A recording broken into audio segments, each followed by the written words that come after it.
Bonjour à tous et bienvenue à toi dans un nouvel épisode de Raconte-moi tes couleurs. Aujourd'hui, vraiment en joie de recevoir de nouveau Céline qui revient un an à peu près après la première interview. Voilà, Céline avait commencé cette série de Raconte-moi tes couleurs. Bonjour Céline, bienvenue une deuxième fois ici. Bonjour Caroline, moi je suis ravie que tu m'accueilles une deuxième fois. Ravie Avec- d'être là. Donc juste avant de commencer et de poser mes petites questions à Céline, un petit rappel sur le principe de Raconte-moi tes couleurs.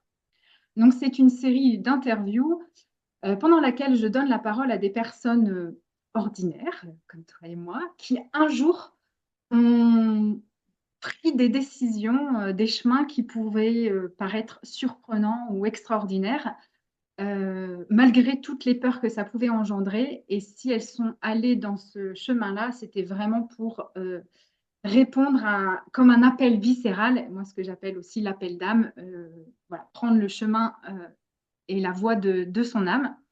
Donc ces interviews sont là pour toutes les personnes qui pourraient se sentir dans une période similaire et voilà, je fais le vœu qu'elles puissent par un mot, par une phrase, trouver la force et le soutien d'aller dans le chemin qui les appelle. Donc Céline, aujourd'hui, donc je te reçois un an après. Comment tu auras envie de te présenter aujourd'hui? Alors, il s'est passé beaucoup de choses en un an. Aujourd'hui, j'ai envie de me présenter comme accompagnante en tout cas, si je commence par la partie pro, j'ai envie d'accompagner les personnes justement dans les phases de transition, comme tu en parlais tout à l'heure, dans ces moments où on sent qu'il y a quelque chose qui est déjà mort à l'intérieur, mais on le garde encore parce que c'est du connu. Et puis il y a un élan, il y a quelque chose d'autre qui appelle, qui est déjà là, qui émerge et qui a besoin d'un appel d'air, qui a besoin qu'on lui donne du mouvement et qu'on avance avec ça. Donc moi j'adore en fait ces transitions-là parce que je les traverse depuis déjà un moment. J'imagine qu'on va y venir après. Donc j'ai l'impression d'être un peu une pro, tu sais, de qu'est-ce qui doit mourir et qu'on balance et est-ce qu'on redonne, ce à quoi on redonne vie. Donc voilà, donc mon travail c'est ça, c'est d'accompagner les femmes dans ces moments clés pour pouvoir entendre la voix de l'âme, comme tu disais tout à l'heure, l'appel de l'âme, d'entendre la voix de l'âme qui est parfois plus doux que la voix de toutes ces peurs qui encombrent et qui prennent trop de place. Et ma façon d'accompagner, ça va être par le soin énergétique, la méditation, la visualisation, la guidance, etc. Et en dehors de ça, de la partie pro qui prend beaucoup de place, j'ai deux enfants et je suis fraîchement séparée. Merci pour ces mots et ce partage.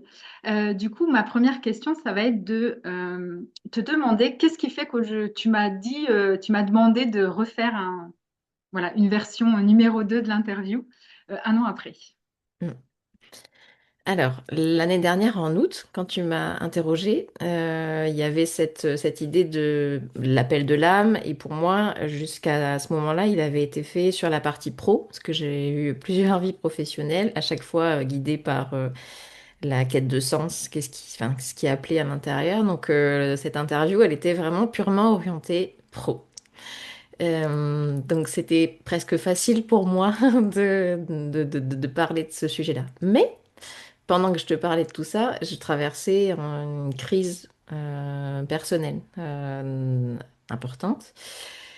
J'étais vraiment dans le brouillard depuis le mois de janvier. On avait fait l'interview en août. J'étais dans le brouillard depuis le mois de janvier. Je ne savais pas trop où j'allais, ce qui allait se passer.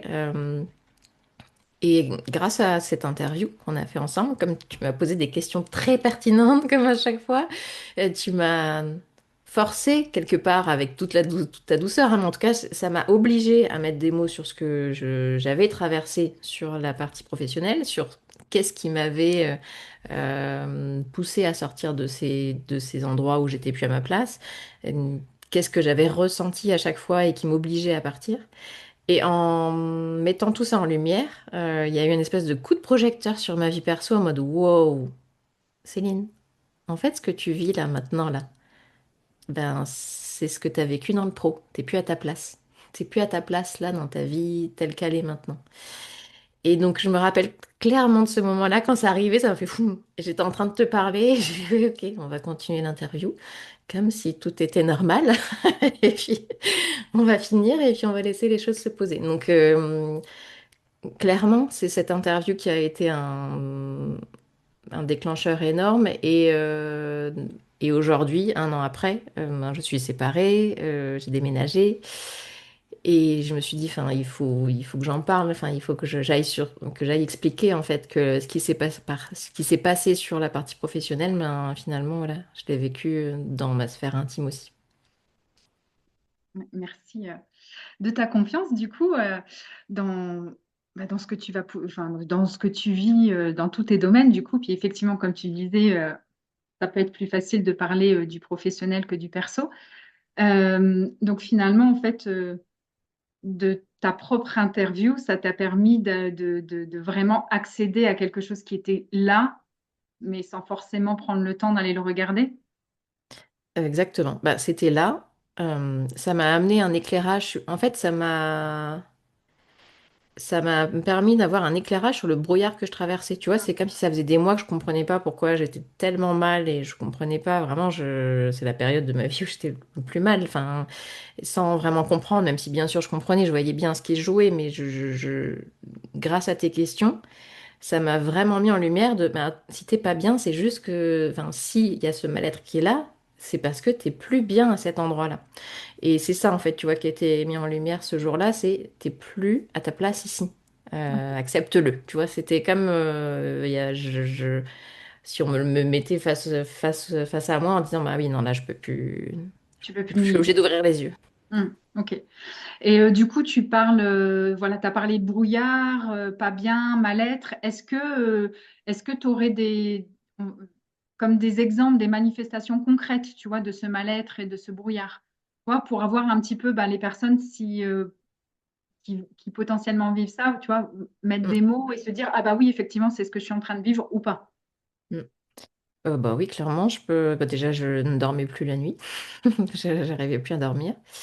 Je faisais des très petites nuits. La journée, en fait, c'est comme si j'étais tombée dans un état de dépression. Je pleurais facilement. Mes enfants me disaient, Maman, arrête de pleurer. Je dis, mais j'aimerais bien arrêter de pleurer, les enfants, mais j'y arrive pas, mais je vais trouver. Enfin, il y avait vraiment cette conscience de les larmes sont là parce qu'il y a un mal-être qui s'installait sur ces mois-là. Et donc, c'était compliqué. Et puis, ce qui était le plus difficile, c'est que cette souffrance mentale qui s'était installée, elle était aussi forte que je me disais, mais en fait, je vais me jeter sous un train pour que ça s'arrête. Donc, bien sûr, je me serais jamais suicidée, j'ai jamais eu d'envie suicidaire, mais je me rappelle nettement me dire, mais si c'est pour ressentir ça, Ça sert à rien de vivre, quoi. autant partir, quoi. Enfin, quel est l'intérêt de ressentir ça? Je souhaite à personne de traverser ça, parce que vraiment, c'était le chaos total pendant des mois. Et je pense que mon chaos, il a été à la hauteur de ce dont j'avais besoin pour quitter ma vie. Parce que clairement, voilà, j'ai vraiment cette sensation que c'était en mode, bon, ben, on va jusqu'où pour que tu comprennes que tu as quelque chose à faire. T'es pas bien là, ça, le mal-être, il va rester tant que tu restes là. Tu vois, il y avait vraiment et, cette, et au fil des mois, ouais, c'est ça qui arrivait en me disant, bon, bah, en effet, là, va falloir faire quelque chose et ça va pas passer comme ça. Ouais. Donc du coup, cet éclairage, ce coup de projecteur sur toi, comment tu l'as vécu? Alors pendant, c'est waouh, qu'est-ce qui se passe? Mais après, juste après, tu vois, est-ce que justement, est-ce que c'est ce dont tu mentionnais dans ta présentation, tu vois, cette espèce de respiration, d'appel d'air, parce que ça y est, peut-être ça entrouvre la voie, même si elle va sûrement pas être facile, mais tu vois, est-ce qu'il s'est vécu quelque chose de cet ordre-là ou comment toi, tu as vécu le juste après le coup de projecteur? Juste après le coup de projecteur, je pense que j'ai eu bah, j'ai eu peur parce que ça faisait 21 ans que j'étais avec mon ex-mari, que j'avais des enfants, que voilà, il y avait tout ça. Donc là, concrètement, j'avais compris que c'était la fin de cette relation-là et il y a eu cette peur de dire bah, tout s'arrête, tu vois, tout tombe, tout lâche, tout. Ouais, cette mort d'une part de toi, parce que c'est une grosse part de ta vie, donc il y avait ça. Et en même temps, une espèce de paix, d'apaisement en disant, bon, bah, j'ai trouvé la clé, tu vois. Après, depuis janvier jusqu'au mois d'août, à pleurer tous les jours et en attendant que ça passe, enfin, même si, voilà, j'avais fait plein de choses en parallèle, mais là, il y a une espèce de calme et de paix qui s'est installée en, ok, bon, c'est ça. J'ai compris et j'ai la clé pour aller mieux, tu vois. Enfin, j'ai compris pourquoi j'étais mal et je sais vers où je dois aller pour retrouver la joie, la paix et le calme. Ouais, même si c'est que le début, mais il y a quand même du coup vraiment la paix profonde qui s'installe Mm. parce que tu sais que même si ça va être difficile, c'est le bon chemin. Enfin, c'est le chemin juste, quoi. C'est le chemin juste pour toi à ce moment-là. Et Euh, puis, et je te vas-y. coupe parce qu'en fait, en même temps que tu me poses la question, j'essaie de me reconnecter à ce moment-là. Et tu vois, j'ai un peu cette image c'est comme si la souffrance, elle est tellement, comme un arbre que tu veux secouer pour que les fruits tombent, tu vois, et tu secoues jusqu'à ce que, jusqu'à ce qu'on comprenne que ça doit tomber. Et puis à un moment donné, tu as compris qu'il fallait que tu tombes, donc il n'y a plus besoin de secouer. Tu vois, D'accord.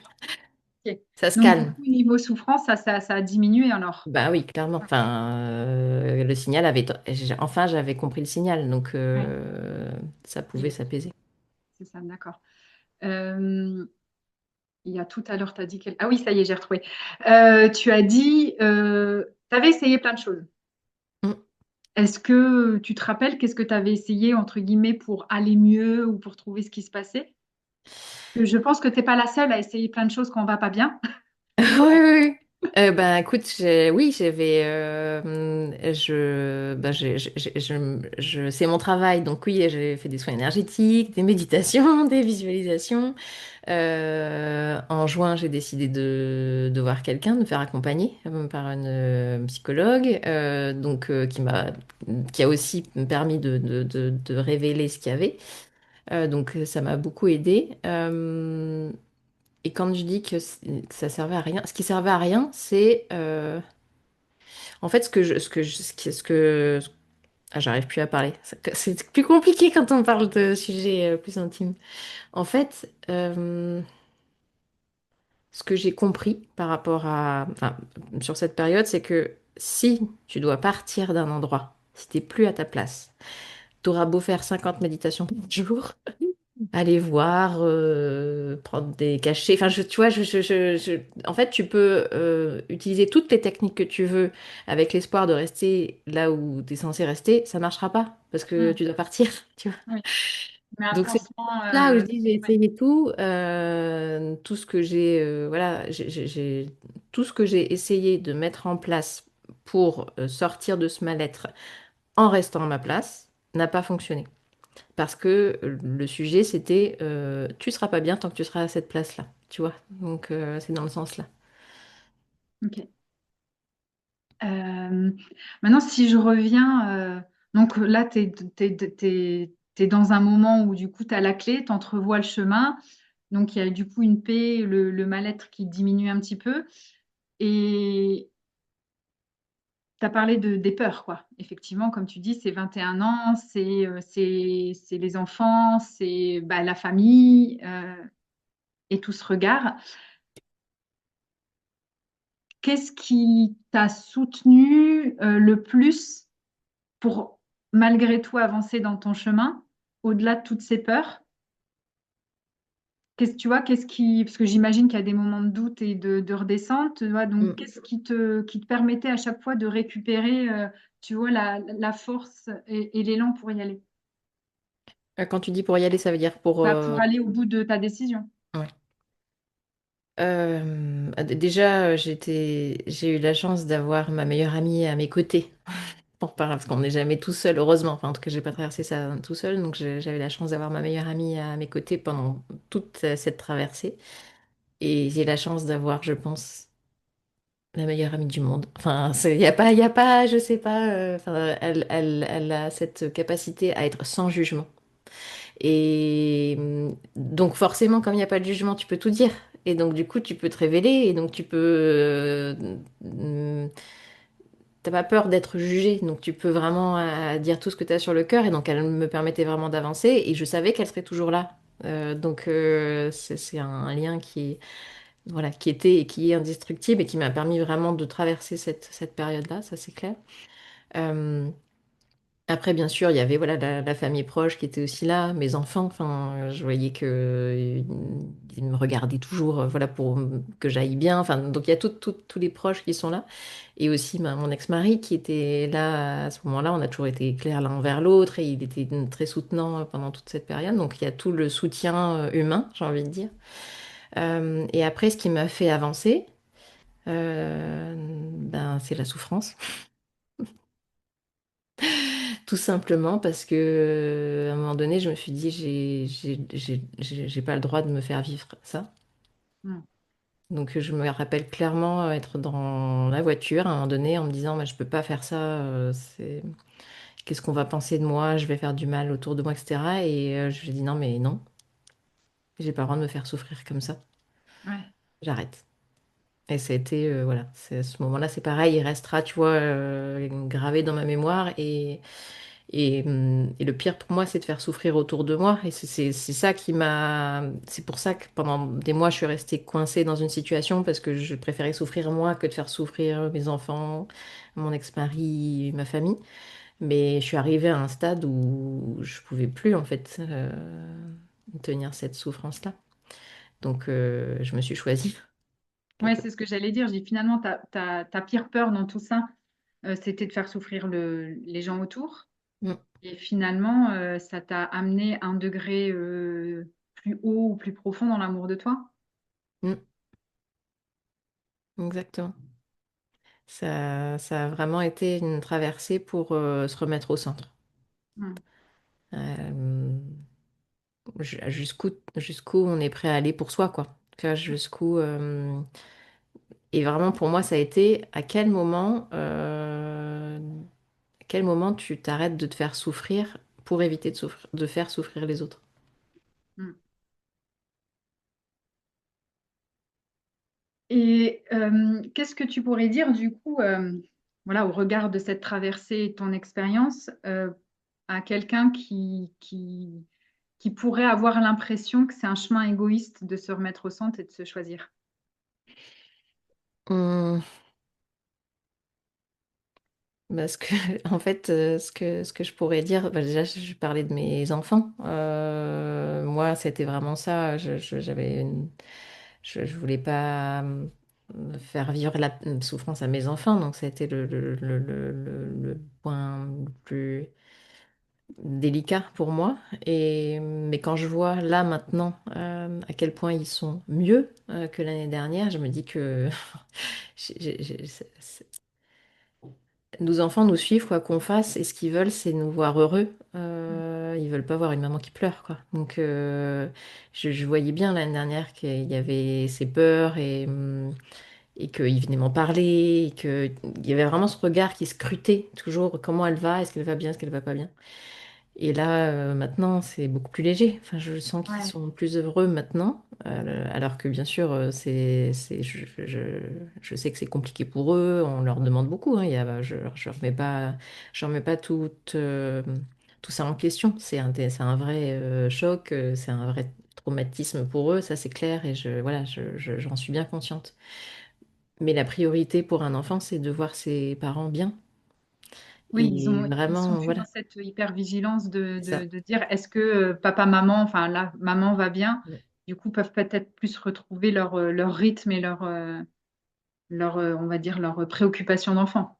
C'est ça, exactement. Donc ça, vraiment, pour moi, c'était c'est là que je me dis non, c'est pas possible. On peut pas sacrifier sa vie pour ses enfants, puisqu'en fait, on les sacrifie avec nous.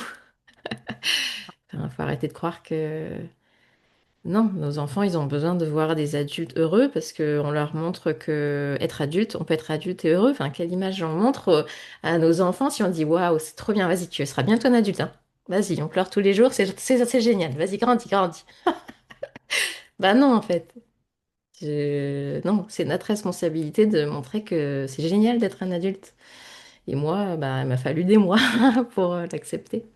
Et c'est pas être égoïste, c'est se remettre au centre pour pouvoir être là pour eux. C'est se remettre au centre pour que eux se disent, ben oui, bah oui, en même temps, moi je veux que mes enfants ils se mettent au centre. Au centre de leur vie, Enfin, ouais. demain, je veux que ma fille, elle s'aime d'abord elle en priorité. C'est pas égoïste, c'est juste s'aimer assez pour pouvoir aimer les gens autour de soi. C'est tu t'aimes assez pour pas avoir besoin de prendre de l'amour autour de toi. C'est en avoir assez pour en donner et du coup en Mm, mm, recevoir. mm. Enfin, Rien à rajouter, hein, c'est beau. Merci pour ce message. Est-ce que tu as quelque chose d'autre que tu voudrais ajouter? Voilà, s'il y avait comme un petit mot de la fin, un petit tips pour toutes les personnes voilà, qui pourraient se retrouver dans le même genre de situation. Et comme tu disais, je crois que vraiment le côté perso est beaucoup plus mm, challengeant. Enfin voilà, on a peut-être encore plus de difficultés à aller dans la transition, aller dans le changement du côté perso que pro. Après, mm. de mon point de vue aussi. Bah, moi, ce que j'ai envie de, ce que j'ai envie de dire, c'est que, en fait, j'ai reçu une dame il n'y a pas très longtemps, pour qui c'était compliqué, et on a parlé, et elle m'a dit qu'elle attendait qu'il y ait un changement qui se passe à l'extérieur. Et je crois que le mot de la fin, c'est ça, c'est qu'en fait, on peut pas attendre que ça change à l'extérieur. Enfin, on est maître de notre destin et de notre vie.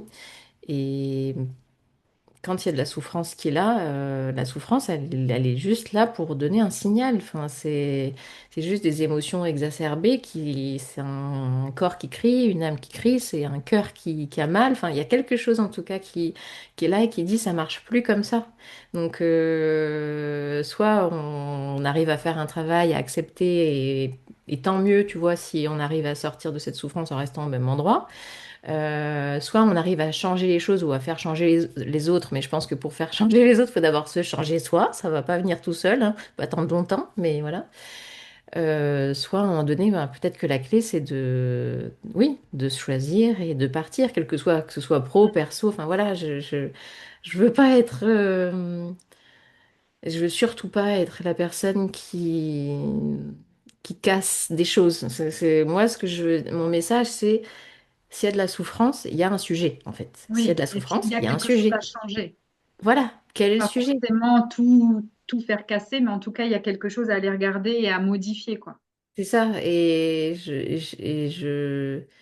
en fait, je trouve ça dommage de juste s'accommoder de souffrir et de dire, bon, bah, c'est la vie, c'est pas grave, j'attends, je machin. Enfin, non, en fait, la vie, elle passe vite. On le voit dans notre miroir quand on sait, on se dit, ah merde, putain, une ride de plus. Donc, tu vois, on n'est pas là pour survivre, on est là pour vivre. On est venu ici pour juste expérimenter, vivre, être dans la joie. Et si la souffrance, elle est là, elle vient juste délivrer un message. C'est lequel? Tu vois, donc mon message, c'est ça, c'est, bah, si tu souffres, c'est quoi le signal? Pourquoi tu souffres? Pose-toi la question, va chercher un dedans. Merci pour cette belle question de fin. Ben, en tout cas, un grand merci de nouveau, Céline, pour t'être prêtée au jeu. Et je vais terminer avec une petite carte, l'oracle des présents, Hmm. euh, du présent, des présents, du présent.